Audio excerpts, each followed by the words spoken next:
সবার আগে বুঝুন, এই দেশের ভোটার লিস্টে যদি অন্য দেশের লোকেদের নাম লিখে থাকে, আগামী দিনের চরম বিপদ আপনার জন্য অপেক্ষা করছে।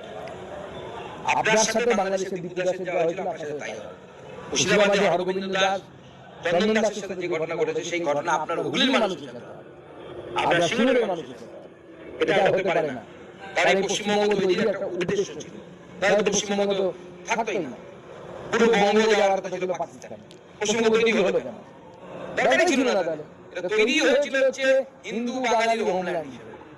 সেখানে যদি হিন্দু বাঙালি সংখ্যালঘু হয়ে যায়, তাহলে পশ্চিমবঙ্গ থাকার কি দিন পূর্ব পাকিস্তানে, বাংলাদেশে। তো দণ্ডবোধ কাকে ভিডিওখান দেখিলেন, শুনিলেন। এই বোকাচোদা রাজবংশী ক্ষত্রিয়, তোমরা সবাই কি বোকাচোদায় থাকি যাবেন নাকি? এই যে বাঙালি বোকাচোদার কইল, আসলে কিন্তু এমনি বোকাচোদা নয়, এমনি চালাক। এমনি আগতে আবহাওয়া বুঝে গেছে বাংলাদেশত কী হয়েছে আর ওয়েস্ট বেঙ্গলত কী হবার ধরেছে বা হবার পরে হবার পারে। তো তোমরা রাজবংশী গেলে কী বাল ছিল হরিদাস, তোমরা কতদিন বুঝবেন রে? সেম জিনিসটাও তো আমার কামতাপুর রাজ্যের নগদ ঘটেছে। কামতাপুর রাজ্যের লোক করে আর 50% চলে যাচ্ছে, 50% বাঙালি হয়ে গেছে। তোমাকে আর কখন করে বুঝাবে রে? এই ভিডিওখান দেখিয়ে কোনো শিখিলেন না, বুঝলেন? বোকাচোদা ক্ষত্রিয়, কতদিন জাগিবেন?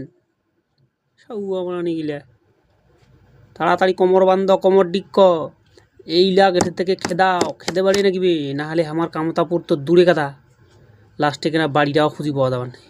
বুঝিছেন? আর কিছু কম, আরও কিছু কবার নাগিবে? মানুষ ভিডিও দেখে, ভিডিও থেকে কোনো একটা জিনিস শিখে বা কমসে কম ভাবে যে জিনিসটা কিসের থেকে তৈরি, কেমন করে কী হইল না হইল বা কী হবার পারে।